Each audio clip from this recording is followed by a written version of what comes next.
Hello, ladies and gentlemen, and welcome to a very, very special emergency version of Happy Hour. It is your old boy, Justin Robert Young. If you have not heard the news, well, there's a reason why the regular Happy Hour setup is not here, and we're doing this on my channel at the last minute. It's because there has been a health emergency in the Brushwood house, and we are going to hear from the folks that are doing it. So I'm kind of stalling now because Brian has decided to leave where he was waiting. But here we go. There he is, the man of the hour. Boy, all my energy's gone. Let me bring him up. Here we go. Brian. You're on, Mike. Brian, you there? Can you hear me? Brian, are you there? Can you hear me? Yes, I am. How are you, sir? Oh my God, we are all very, very excited to see you. Well, I mean, where do we even start? I guess the last time that the Happy Hour audience heard from you was on Twitter, where you said, "Hey, no Happy Hour today, but don't worry, there'll be a good story on the next episode." So give us that good ass story. Yeah, well, we did happy hour on Monday, and then we did what I thought was a really funny night attack on Tuesday. But you know, it was funny because like normally I don't seem to have any trouble having a beer or two during the show, but I noticed at the end of night attack that I had barely made it like a third of the way through like a seltzer, and then I was like, that's weird. And I was like, well, maybe I'll have the rest of.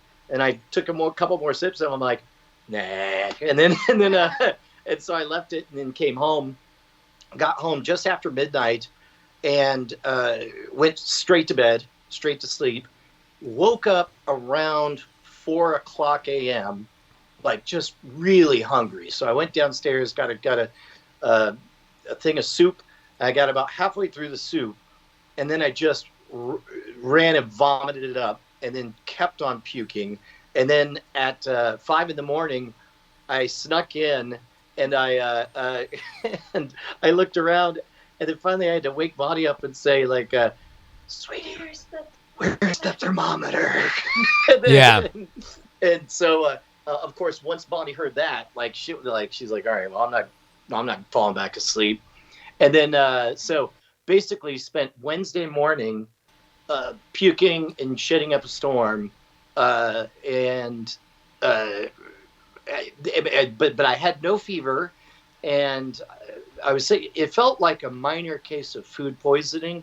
Yeah. Well, that's what you texted me with that, saying, hey, I think I got some food poisoning, but double check, because now everything, is run through the COVID lens, and you have to think about this more so, not only being a father with people in close proximity, but also being a boss that you still have a functioning office. So like, the leadership is there at the top. You've got to follow those precautions. And so you go get a COVID test, which is why we didn't thought to be a precautionary miss of a happy hour on Wednesday.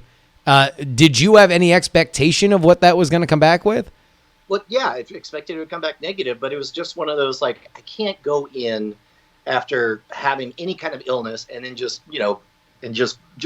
Brian up the place. And then, and so it's like, I'll just do this. It's been a while anyway. And so, and the problem is you take the test at 3, and you usually get your results around, 4:15 to 4:45 or whatever. So, but which is right smack dab in the middle of when we do happy hour. Yeah. So I'm just like, well, we won't do a happy hour, and I'll explain it's my fault because I'm being overly precautious. And so I went and did the test, and so I get to HQ right after the test at like 3:30, and I'm like, well, okay, again, just to be safe. So I don't even go into the building. I go out to the shack, and so I'm just waiting on the call or whatever, and then the phone rings, and I'm like, hey, how's it going? Yeah, okay, you got my test. And they're like, yeah, and it's positive. And I say, I'm sorry, what? And then she goes, it's positive. I was like, well, Like, what you're are positive that I have a negative test, right? Like, you're double sure. Right. well, and so I say, well, so what are best practices? What do I do next? And she's like, you go to your primary care physician. And I was like, oh yeah, no, that does track. That makes sense. And then and so then I hang up the phone and I open up Slack. And at this point, it's like I'm just sort of like, what the holy hell, this is crazy. And it's not until I type the words in Slack, everyone get tested, period. I have COVID, period. And I hit enter. And it's like when I hit enter, Yeah. my entire body breaks out in sweat. And then I literally begin to get black tunnel vision. And I think to myself, oh, I have to get on the ground right now because because I'm about to faint. Yeah. Yeah. And so I just get down on the ground, and then I call Bonnie. What was your reaction? Okay, well, my reaction is that I went into the same bathroom you went into, and I was just like, Well, hold on. Yeah. We had no idea where it came from or anything. No, your reaction was instantly. Actually, I said this, and Bonnie's reaction was, "Those fuckers at Chick-fil-A. I told you. You go to fucking Chick-fil-A." And then you're like, you can't trust those kids. They don't know what they're doing. Yeah. but we picked up Chick-fil-A on the way out, right? Yeah. And they nobody coming through the line was wearing a mask. Zero. Like, we were the only people in a car with the mask. Gotcha. Now all the employees had a mask. One guy just picks it up, scratches his nose, and takes a drink while I'm watching. This is the guy that brought the food out to us. It was in a bag, so like his nose scratching. Probably not the worst thing on the planet, but still unnerving in a food service environment. Right, and then he says, "Have a blessed day," and I'm like, "Oh, you motherfucker!" What? You know what would bless me is you not scratching your goddamn nose. What is it? Yeah. Okay. Number one, are food service okay? Anyway, Is nobody supposed to? Are they supposed to drink through the mask? Are they? Let's itchy? let's just understand that at this point in the story, Bonnie has it out for Chick-fil-A. And Yes, I think it's safe to say that Chick-fil-A has been a bone of contention throughout much of the summer, right? Like Brian has not done any of the things that he would have otherwise liked to do, no matter how open Travis County or Austin in general is. But the one thing he has clung to is that sweet, sweet Jesus chicken at Chick-fil-A. And so that's, Bonnie, your immediate thought, not only about the trip up to Waco to get the puppy. She doesn't even consider that. That does not exist. So it's just Chick-fil-A. They did it again. These Chick-fil-A, first the gays and now this. Yes. That is exactly what she is. So she's angry at me for Chick-fil-A. And meanwhile, I'm just like, there are only 3 places that exist in my entire world. Yes. It is at home. Yep. It is at HQ. Yep. And it is in the car in between. And I will go through food service drive-throughs, and that is normally your world, except for one very notable deviation for which had been built up for weeks on this very program, that 1 week ago today we had a gigantic debut of joyful federal agent Bryce Doug Neshcom Castillo Brushwood, the adorable Weimaraner puppy, where that wasn't delivered to you. It didn't come in on Amazon Prime. You guys went to go pick it up. Well, and that's exactly what I was just like. I was like, how can you even think? And I even say to her, I'm like, Bonnie, you don't think the 2.5-hour trip we took up to Waco to go into the home of some people with dogs, which, by the way, can get COVID and can on occasion give COVID? You don't think that maybe that had to do with it? She's like fucking Chick-fil-A. Like, she was not hearing it. I don't remember that. Now keep in mind. Now keep in mind, like at this point I feel fine and that's part of the reason I assumed it was a stomach flu. Is, you know, if you get sick, you're just going to keep getting sicker, right? It's like you know, if this was COVID, I wouldn't just puke and shit in the morning and then feel like $100 for the rest of the day. And so, but I hear this, and so you know, I tell everyone get tested or whatever, and then go home and you know, immediately, you know, very intelligently start Googling. Yeah. And try to figure out, like, okay, if it was the Waco trip, then you know, how quick incubation periods and all that. And then first thing I put together is like, lines up pretty nicely. 5-day incubation. That's usually when you're gonna see your first. You know, it's like as soon as 3 days, as long as 8 days, 5 days is kind of the sweet spot of when you see your first symptoms, which is what makes this such a son of a bitch, is that it has this like dormant period where you can spread, but you don't have any kind of fever or outward symptoms at all. Right, which is also why it's like, I mean, to me the culprits were obviously the breeders, because we went into their house and you know, they got kids running around and all that stuff. You know, even though we all wore masks and everything, but so at this point, I'm thinking it's the breeders. Bonnie's still convinced it's Chick-fil-A. But most importantly, just a real quick reminder for everybody listening is that no one will ever know the answer to this. Like, so like the idea of who put the cookie in the cookie jar will never be solved. So everybody can, but please build your own whodunit, but know that there is no definitive proof coming. But there is a bathroom stop in between. Well, hold on. We hadn't figured that part out yet. Oh. All right, so you guys, it's about an hour and a half trip from Austin to Waco to get this pup, right? Yeah, it was like a little over 2 hours. Okay, each way. with traffic or whatever. So you are there. So, and this is something that I have not asked. I have even held back some questions because I wanted to respect, you know, everything that was going on. You guys are in this Waco house, this breeder's house, and masked the entire time. Like, any open noses, any scratching, any sipperoos? There were kids running around on the other side of the room, and I don't believe they were wearing masks. They weren't wearing masks. Okay. So again, like we spent 15 to 20 minutes in a room with unmasked kids. Yeah. And the breeder later. And so, I mean, to me, in that moment, it's so obvious, right? But then, but here's what I'm trying to figure out. The mystery I'm trying to solve is, am I just starting this journey, or am I maybe at the end of it? Because I feel good. I feel really good right now. And so and I was coughing and sniffling over the weekend. And I attributed it to seasonal allergies. We had a front come in, it got cool or wet or whatever.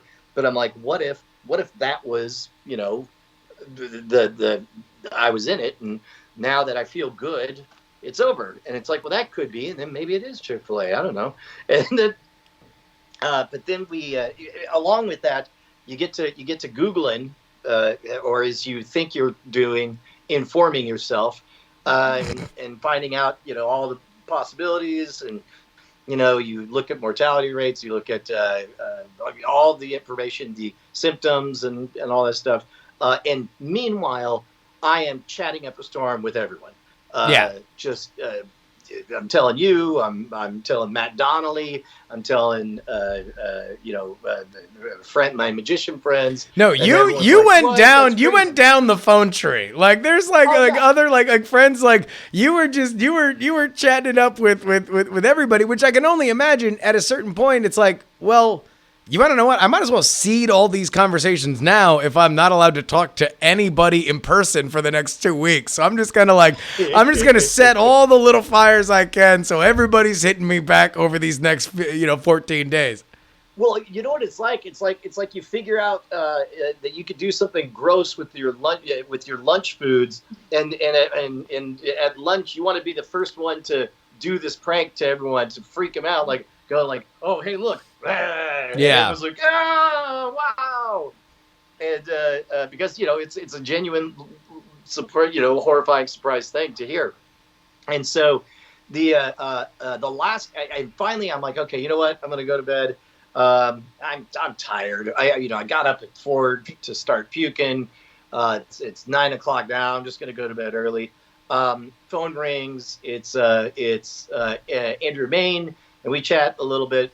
And again, still feeling fine. Bonnie's going to bed because she got up early. No, hold on. Before we get into this journey here for you. Yeah. Bonnie, when do you get tested? And I know a lot of people care about your staff there at HQ. When do they get tested? Just everybody that contact tracing, and even the kids. Like when does all that happen?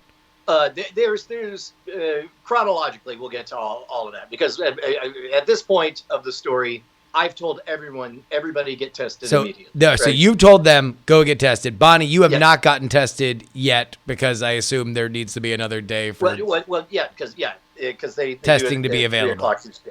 Gotcha. Yeah. Okay. So, but at 10 o'clock p.m. on Wednesday night, the fever hits, and it's fast and hard. Yeah. And all of a sudden, I know two things. I am just beginning this journey. Yeah. Like it is, I am at the beginning. And so you go check, you're like, how long? And they're like, if it's mild, 2 to 3 weeks. And it's like, okay. And then you're looking at stuff, you're getting all spun up. Now we've been doing meditation and headspace and all that stuff.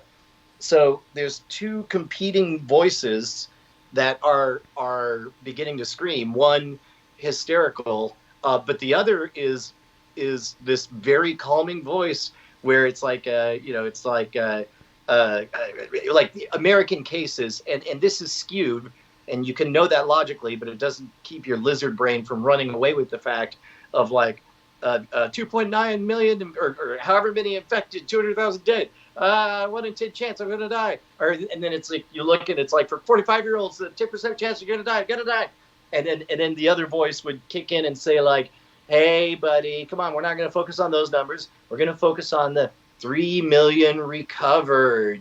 You're about to join a very cool club of 3 million people who have recovered, and it's like okay, and then some other stray thought would come in and start ramping up, and now keep in mind that the fever was about 101, but the chills were profound. Like when I got into bed, I was full body.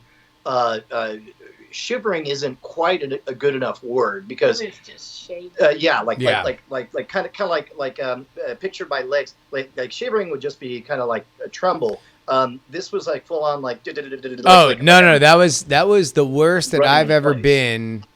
Was I woke up Ashley one night because I had a fever so bad. I've never had chills like that where I was like literally convulsing, and Ashley was like initially thought I was fucking around. I was like knock it off, stop it, like I'm trying to sleep, and then I was like, what am I doing? I don't even know what I'm doing, and it's like so she like tossed me in the shower and everything. But no, when you have those, and I've only had them once, like it is you realize how much of control of your limbs you take for granted. Like it is insane. Well, and it was this constant pattern of doing the jogging in place basically until you got warm, at which point you're too warm and you're sweaty and you're like, oh God, you take off the covers and then immediately you're freezing again and you're back, and there's no like middle ground, there's no, it's all too much. And I could not find a comfortable position that I was able to sit in or lay in repose for more than 20 to 30 seconds before I just snapped, and I would have to remake the bed or whatever.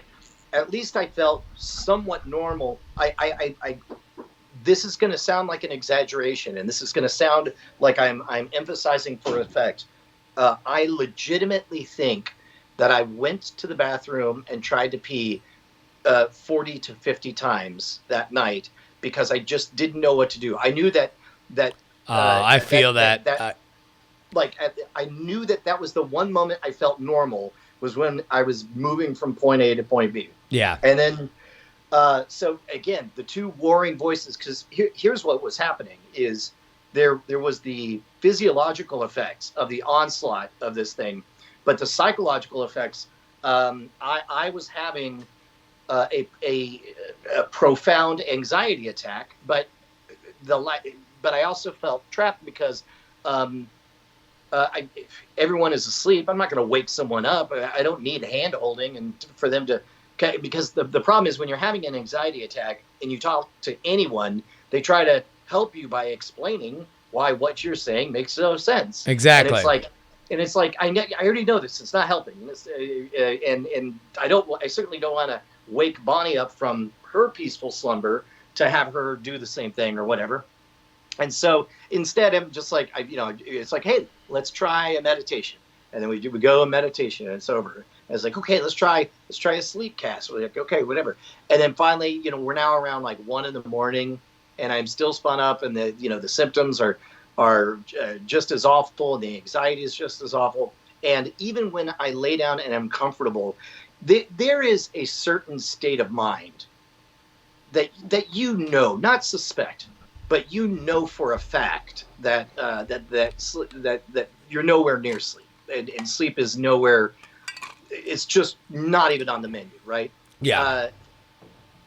If anybody has used a sleep aid for a little bit and then just stopped, there's something called insomnia rebound, where it's like your body's just like, hey man, normally this is when you take that thing that calms me down and you will go like all night just not able to sleep. Yeah. This felt like that because I was having a panic attack the entire time. And so then there's that smoothing over of like, hey buddy, hey, okay, sleep's not working. You know what? Let's treat ourselves. Let's watch an episode of High Score. We'll go to sleep in an hour. It'll be fun. Whatever. You want to know what? Just give yourself a little something to think about that isn't what you're thinking about. Well, and also now keep in mind, the stuff I've read has been like nothing's more important than rest. It's literally the only thing you can do to save your life. Which, by the way, is the worst for you because you already have such of a battle with sleeping in general. In the best of health and wealth and everything else going 10 out of 10, you still have a hard time going to sleep. Also, what's the one thing that we know that this disease affects the most? The heart. Yeah, the lungs and the heart. Yeah.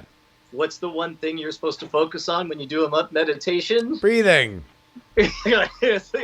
So having a tough time with all that, but it's like, okay, like, hey, we'll push it off an hour, man. We'll watch a High Score. Sure. And so I turn on a High Score, and it's like I have to seat myself and watch it like a movie, and then it's like, okay, that's over. Let's go again, buddy. And then I start to realize it's 3:00, coming up on 24 hours, huh? Yeah. And then 3:45 happens, and I'm like, happy anniversary, 24 hours no sleep. And then it hits me like I'm buckled in for a long ass ride. The sun comes up. I still haven't slept.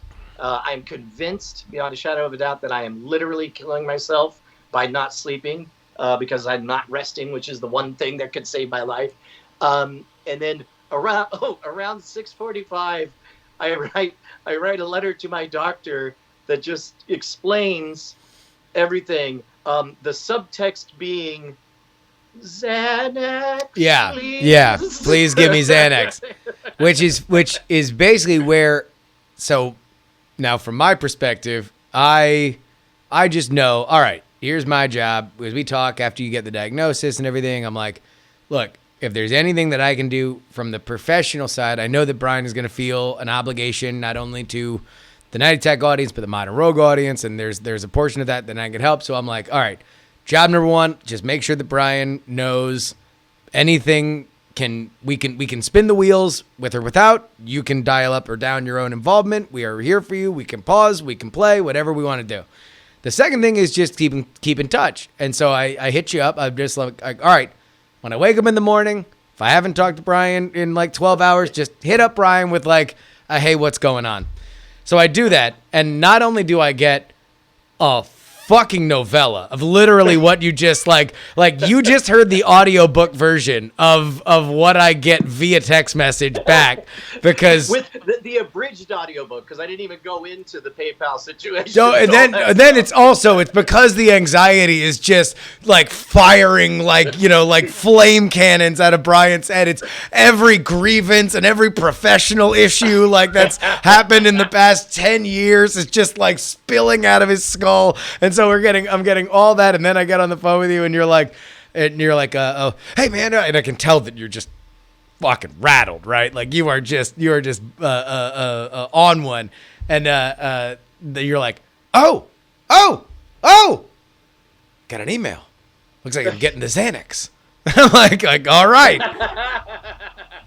Well, so keep in mind, I write my doctor saying, yeah, this is super embarrassing, but here's kind of what's happening. Blah, yes. blah, blah. And so this is 6:45. Bonnie gets up, and I'm doing my best to explain, and then Bonnie starts to remind me of well, yeah, and I'm just like, I know, but at this point, I get to around 9:30. I forgot. I get to around 9:30 in the morning, and at this point, I am not one of those people who is able to flex and do super long times without sleep. There are these people who are like, I go 4 days with no sleep. I'm not one of those people. At 9:30, I am now at, I believe, 30 hours with no sleep, and now full blown COVID symptoms. And so at this point you've got a fever. Do you have trouble breathing? And Kishore, who is our resident science educator here in the chat, asked whether or not you ever lost your sense of taste or smell. No. I would always, because I was always washing my hands, I would make a nervous habit of just going, nice, and just taking. I was smelling my hands constantly. But there was a brief sleep deprivation moment between, the fever and all that stuff. I started to hallucinate at around 5 a.m. There would be like maybe it was a fan rattling or something, but I would perceive it as a man's voice in the house. Yeah. And then I would hear what sounded like music or thumping coming from the kids' rooms or whatever. And on top of all of that, like, that same night, Callie woke up with a loose tooth, and so she's just wandering around like a child ghost. And I was just like, I'm like, well, go to bed. Which also at that, hanging on, Oh my God! So that's its own horror story right there. Like, but that's I can only imagine that is also just your brain being like, oh no, like. This is like, we're turning off a portion of these lights, like whether or not you are asleep, like some of these are turning off, and that means you're going to get some weird waking dream weirdness. Yeah. Well, so around 9:30 a.m. at over 30 hours with no sleep and full blown symptoms, I finally, in sheer exhaustion, I lay down again, and there's this, You feel yourself kind of, getting cozy, getting comfortable. And then you kind of feel, in my mind, it's as though I can picture my body. Like there's this moment that it just turns to black liquid. Yeah. And you can feel it happening. And again, the two voices, the one is just like, yeah, buddy, there you go. Just let it go. Just let it go. Just let it go. And then it's like, oh, no, I got to remain corporeal. It's like, no, you don't. Hey, just that black goo. Time to melt. To melt, right? And then I finally drift off at 9:30 a.m. and my mom calls me at 9:40 a.m. Oh my God! Even though my phone is on Do Not Disturb, but because she's in my favorites, it goes straight. It goes right in there. Oh my God, Mom! And so, and and I realized, and what's funny is I realized I have it in do not disturb mode, and I spent a lot of time planting seeds yesterday with my entire Oh friendship, my who are God. all going to contact me all day. No, And that's all that's I a that's a want- that's a turn off the phone situation. well, but there's also one very important message from a doctor that I'm waiting for, Yeah. and so it's kind of a catch-22. I do end up falling asleep for about 40 minutes, and I wake up, and that's when you and I have our conversation, and Okay. I give all the Yeah. blasts and stuff, and or I guess it was later. It was afternoon at that point, but I felt at least partially human by that point. Um, and then I got the note, and then I was Bonnie was kind enough to go get the meds, and I did a telemedicine thing, but because I felt human by this point, here's what I did not know, and this is a fact that I think is very, very important, and I only found it out at the very end of the story, and I wish I had known this going in. You see we all know that COVID people who die with a comorbidity. Yeah. And you think to yourself, well, I'm relatively healthy. It should be fine. We also know that people of different ages have a different likelihood of dying. Yeah. For example, if you're a kid, it's extremely, extremely rare to die of the disease. But if you're 70 or older, you are literally more likely to survive a climbing of Mount Everest than you are to survive COVID, right? Yeah. That's all I know. So I know that according to the CDC, and I almost certainly have misread it, because these are diagnosed cases and there's not an undiagnosed or whatever. What I see is about a 10% morbidity rate to verified cases, and I don't know if that's people who are going to the hospital or what. But I'm just thinking 1 in 10, and trapped in that. But here's what I didn't know: age is not the factor. If you're thinking about how old you are, that's not the factor. The factor is, and I only found this today on the CDC website. Do you know what percentage of deaths are attributed to only COVID? Yeah. No, it's like 9 or 10% or something like that, right? 4%. 4%. Yeah. No. That was the thing that went around, where like that became its own little its own thing. But yeah, but it confirms what we've kind of known previously, that like it affects mostly people with other issues.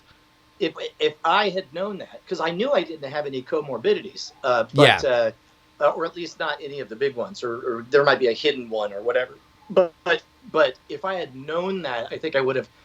I think I would have a harder time getting spun up than just the dumb numbers that you see. So knowing that I don't smoke, I don't vape. And real quick for everybody in the chat, before we get into a politics blog comment section here, Brian saw 10% and then he saw 6%. Like, he felt better. Can we please move on? 4%. 4%. Yeah, there we go. A 6% difference. Okay, so please save it for another politics stream. No, all right. Yeah. Okay. No. That's okay. 6% less. Totally 6% less. There we go. Okay. Moving on. No. Well, not even. Okay. Anyway, so at this point, Bonnie was kind enough to get the meds, and then it's like, at this point, I'm like, well, I don't want to be totally off. I don't want to be totally off schedule. So it's like I wait until 4 o'clock, and then I'm just like, good nights, and then I go to bed.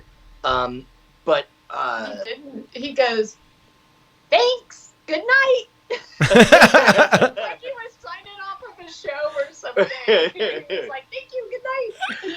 But I didn't. I thought I would sleep through the night, but instead I only took like a 2.5 hour cat nap, because I mean the symptoms are unpleasant. It's very unpleasant. So what are the biggest symptoms that are, like, let's say, keeping you up? The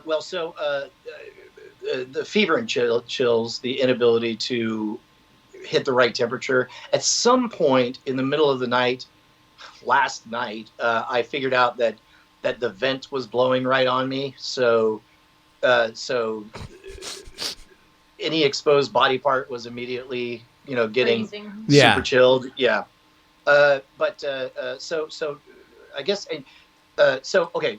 So the timeline. Oh, and by this point, Bonnie and I have talked through it, and oh yeah, that was fun. So I realized that what are the factors that are causing me to be in a total panic all night long and not sleeping? Yeah. It's the not knowing whether about the disease. It's not knowing how many of my family have it. It's not knowing how much of my team has it. And it's like, and it's the inability to find out before everybody takes the test later that day. Yeah.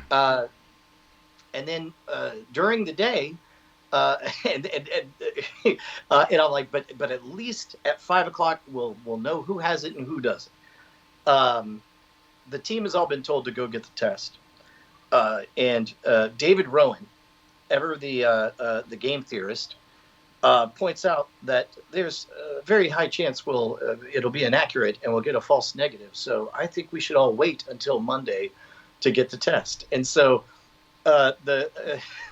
because yeah, he's not wrong. If there was only 1 day of exposure and it was that day, it will come up negative. Okay. All right. But meanwhile, it's the inability to do anything about it Yes. that is driving me nuts going into it.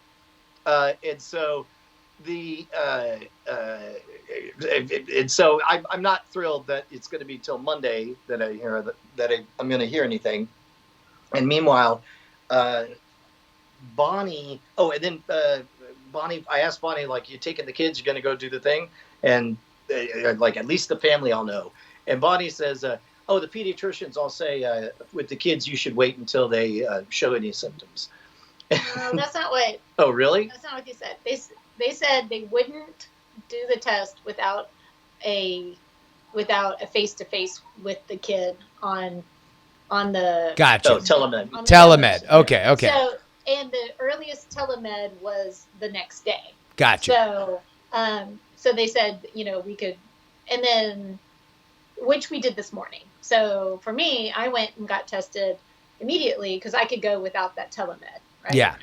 And then the kids all the kids got signed up for their telemed on Monday. And really, that's going to be when it would show up. Sure. Anyhow. Yeah. Because. Right. But again, we're not. But who likes to wait? Anxiety is the real. Well, and that's right? the thing is, and let me just bring this up because Bryce is in the chat, and he would obviously be somebody that you have come into contact with, along with Rowan and the other people at HQ, and he was like, "Hey, by the way, like that is not like Rowan being like too clever by half. This is a thing, and then that is true. Like if you are at the very beginning of being infected by it. I'm not disputing it. I'm saying that's not helping. I'm not. Anxiety. Calm down. I'm not saying you're disputing it. I'm just I'm just pointing it out for anybody listening that this is something that like if it did come in from the Weimaraner, right, and everybody or that trip, and then you've only really been in contact with people for 1 day, then it would be a thing, but.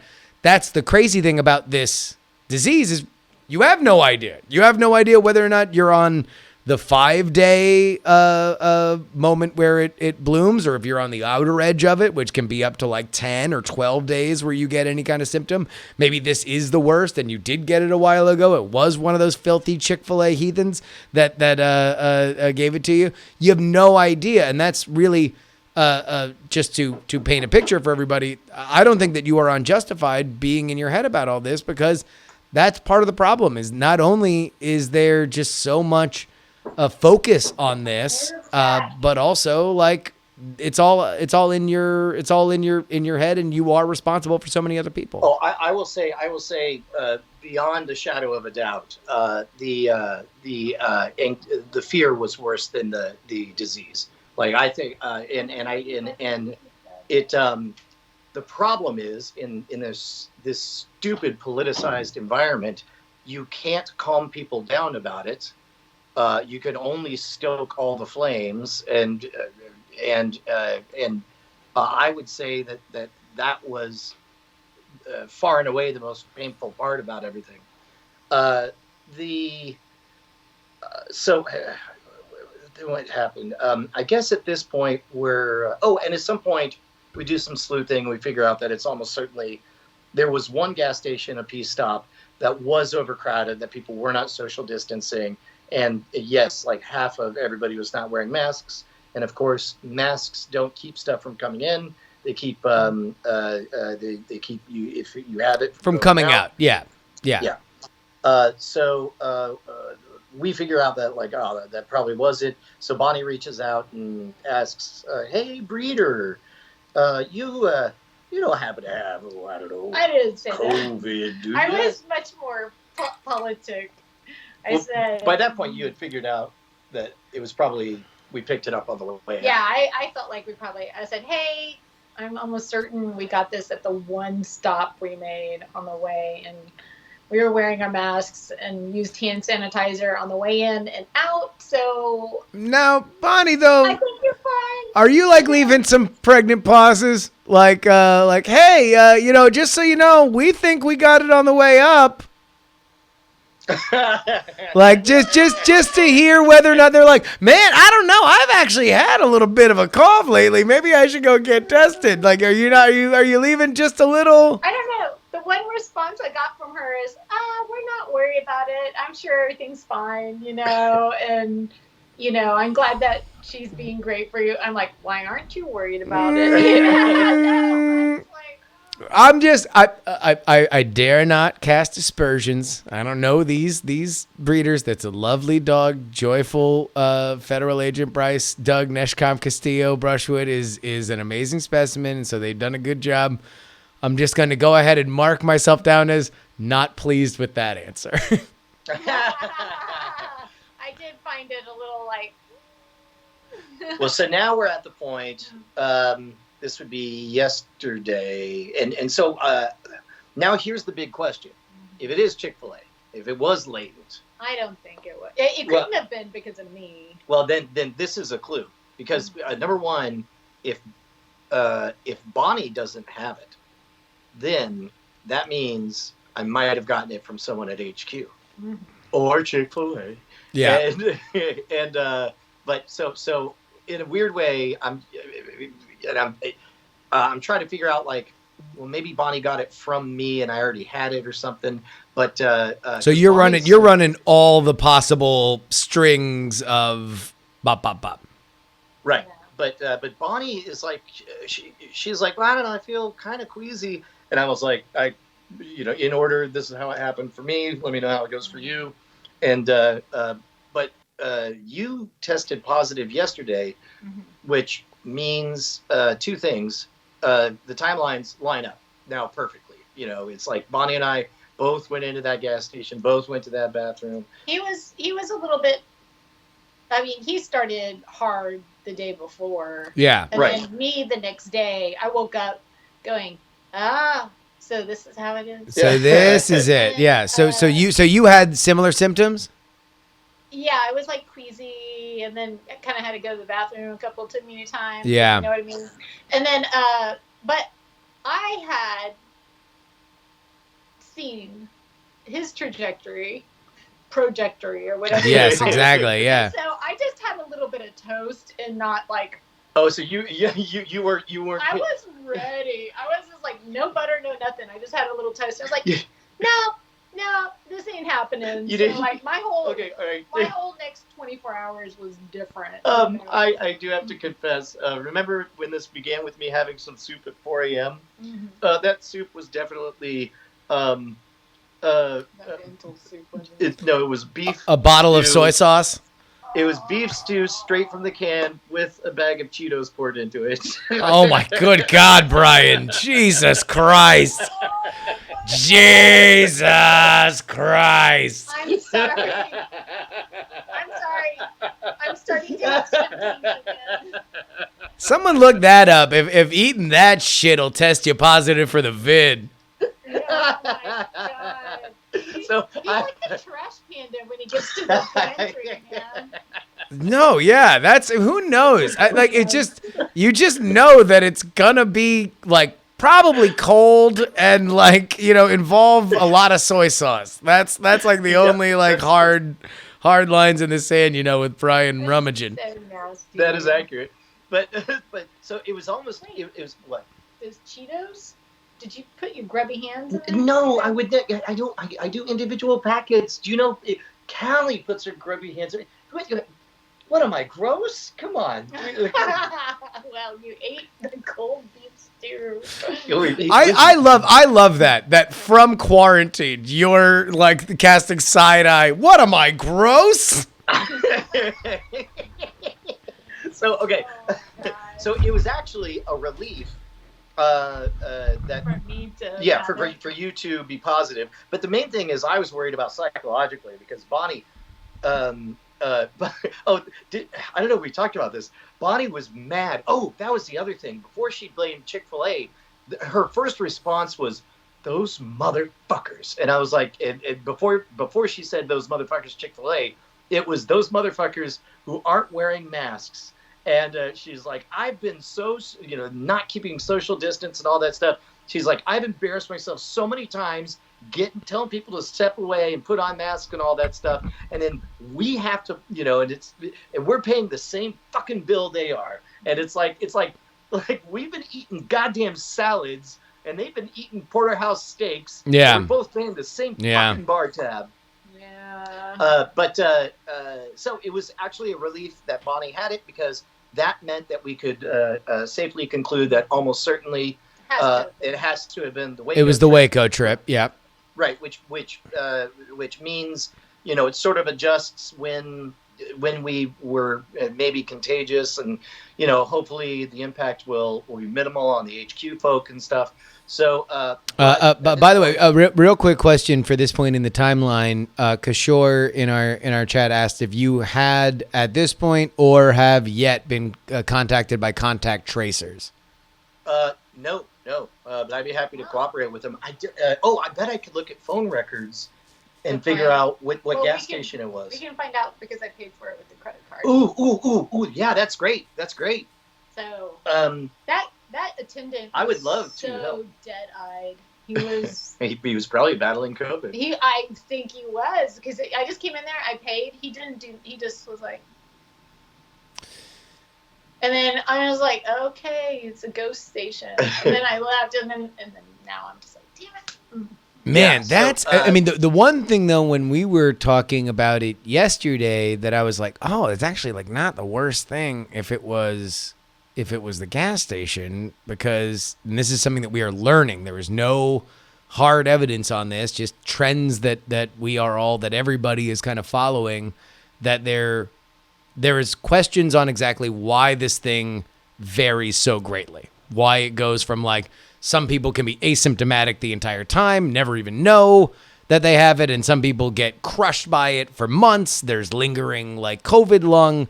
And one of the thoughts is the differences between not only what your comorbidities are, what your other pre-existing conditions are, but also viral load, which is now I'm on the phone with Brian being like, hey, have you Googled viral load? And I realized that that's probably not the best thing in the world to just Google without safe search.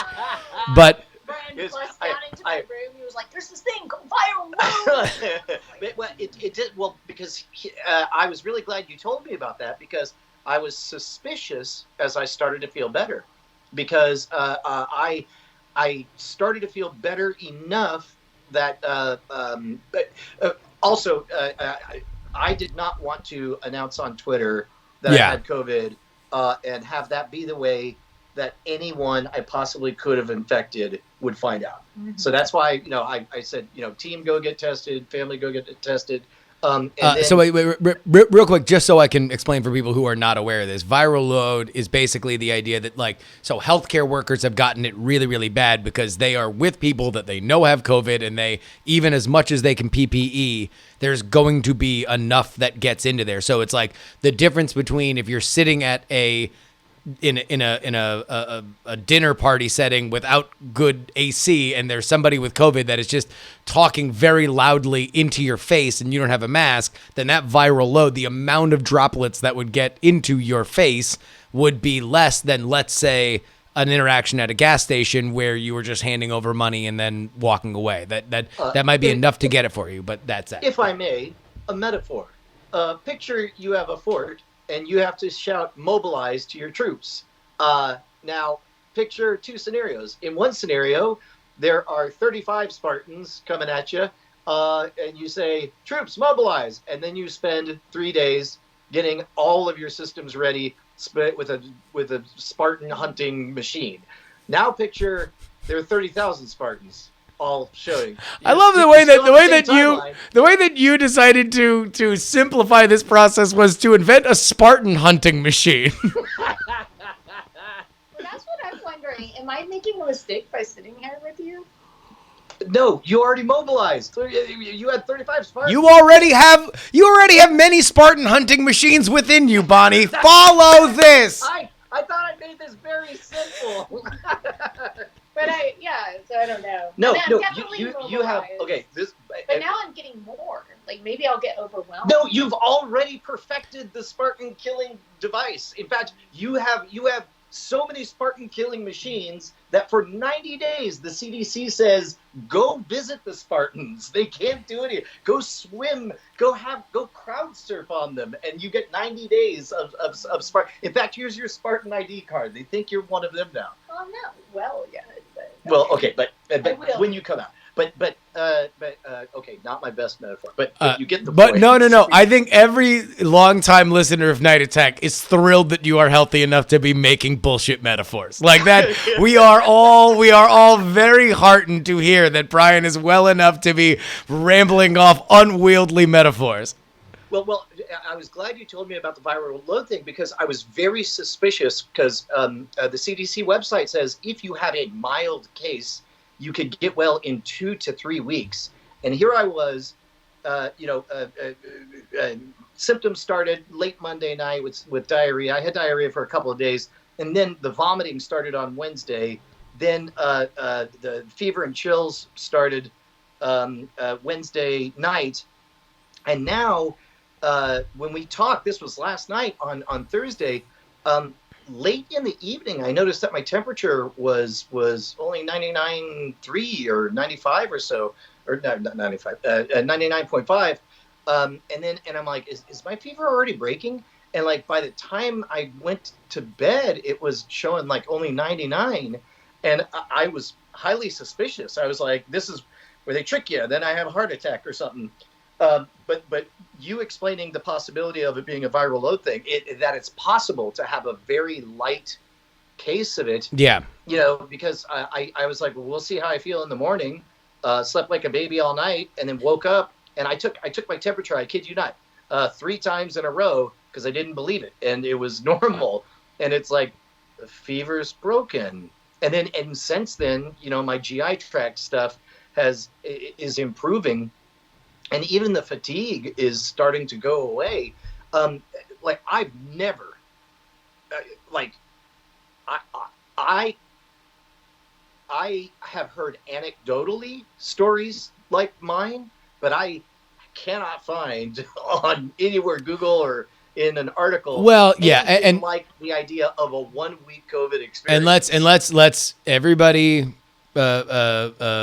just let's before we start declaring victory over the Spartans because our Spartan killing machine has been so effective. Let's look, this thing's got a long tail. There are dips and dives. You've read examples of people recovering, feeling like they're out of the woods and then crashing again. So right.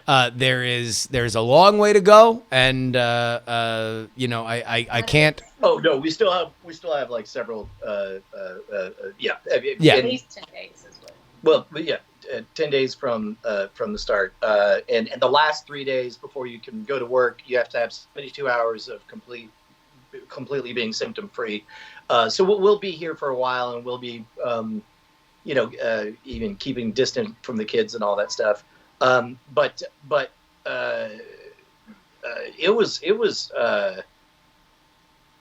yeah. So I don't know where we're at now, but I do know that and again, I want to express this, but I feel like I'll just get savaged for being political or something.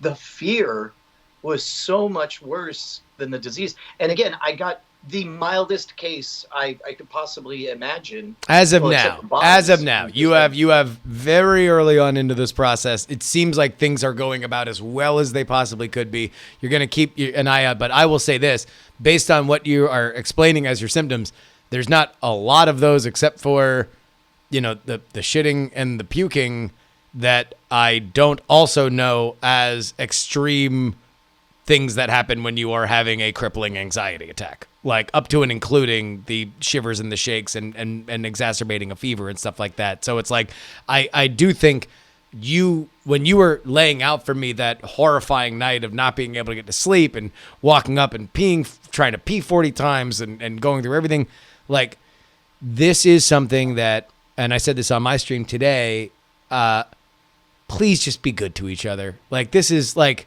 we're at a point here where, like, we're in a bit of a lull. The cases are rising now, so it's like maybe we have another wave of this being as bad as it was earlier in the summer. Maybe we don't. Either way, God, are we all in this together? And please, let's destigmatize the idea of people getting it. Let's expend maximum empathy to the folks that do. You guys, again, did not go hog wild. You guys did not have gigantic indoor parties where everybody should sing karaoke and spit in each other's eyeballs. Like, this was, you were as safe as you possibly could be, and you got it. Now, a lesson. You might have gotten a milder case because you were as careful as you were. So that is good to know. But good God, we're all in this together, and no matter where you land on the political spectrum, if you disagree with empathy. If you agree, please don't spike the football. Let's all understand that this is one thing that we are all dealing with together. Yeah. God, I can't believe this got politicized. It is so unforgivable. It is so unforgivable. In fact, it's so unforgivable that I am willing to make a deviation from my, I take a hardline stance on third-party representation. We don't immediately politicize it. Don't immediately politicize it. Right. If the point here is to not be political, then don't then immediately follow up the plea with this. I just remember that this is happy hour, and we talk about these things. I mean, you can if you want. You can if you want, but I think it undercuts the message of let's not politicize it if you then follow it up with a presidential endorsement. Well, no. Yes, I endorse Joe Jorgensen. But I don't know. Okay, happy hour. No, you can do it. I don't want to take anything away from it. But go ahead and finish your point. The politicization of this has me so angry that there are 4 states that I will not be voting in, but that I will cheer for a certain side to win. But I hope Joe Jorgensen wins all the other ones. Yeah.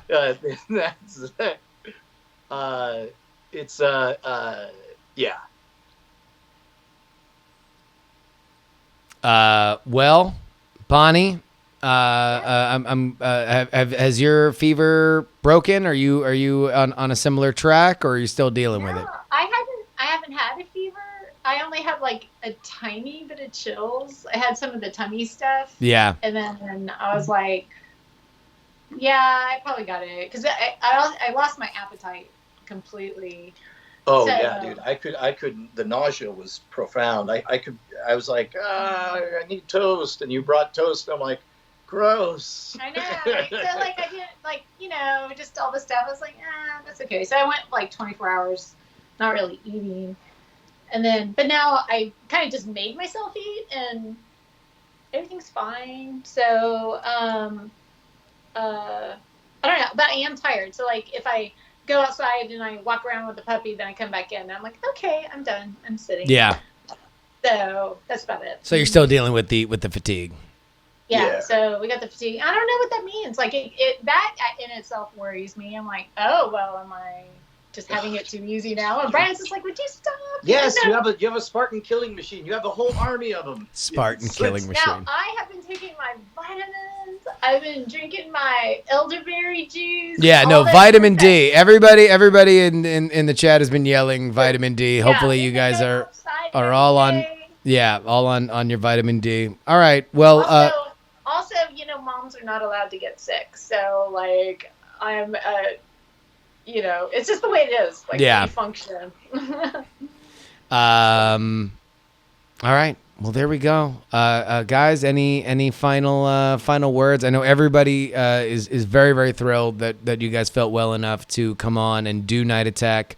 But anything else that you want to get out there? Yeah, wear masks. Wear masks. Fucking. And if you think you're sick, get tested. Because, like, I was going to see my parents the day I went and got tested, So, like, they just would have been dead. So. Oh, yeah. No, that was. I've been trying to be really good. And it just that one excursion, and it was that easy. So it was like, I don't know. I had relaxed a little bit because I was like, come meet the puppy so we can make sure the puppy and the puppy knows you. And that was irresponsible to make an excursion and think everything was fine. Yeah. But I'm glad Brian showed his symptoms before any of that would happen. So here we are. Yeah. But be good to each other. I think that's a good thing. I mean, because I've got these neighbors and they're all telling me all the political stuff on both sides, and then meanwhile you're like, oh, you do this or you do that, and it's just like, I still love you guys. Yeah. So stay healthy. All right, well, guys, I'll tell you what, I'm going to say this, and if I am wrong, then I am wrong, but happy hour, let's say, is going to be erratic. Prepare for it to be an erratic schedule. If it is not an erratic schedule, then that will be great. But I will say, as the co-host here, I will not stand for putting any show pressure on the Brushwood household. And I am excited that you guys are doing as well as you are doing, because I know it has weighed on a lot of us. So thank you so much for doing it. You want to see the puppy? Oh, Let's do the puppy. Let's do the puppy. Did she take a nap? Yeah. She gets really bitey just before she needs to go down for a nap. Joy. Oh, you. Oh, you. There was a. Oh, look at that. Oh, there we go. There was a brief moment that I was convinced that I got it from apparently, like, droplets in the fur can spread COVID, and so there was a brief moment that I was convinced that the first thing I did when we got Joy was I took off my mask and took a picture of me nuzzling with her, like that, and I was convinced, like, do I have a photo of you getting COVID? Myself? That's crazy. All right, guys. We will see you later. Thank you. Till next time.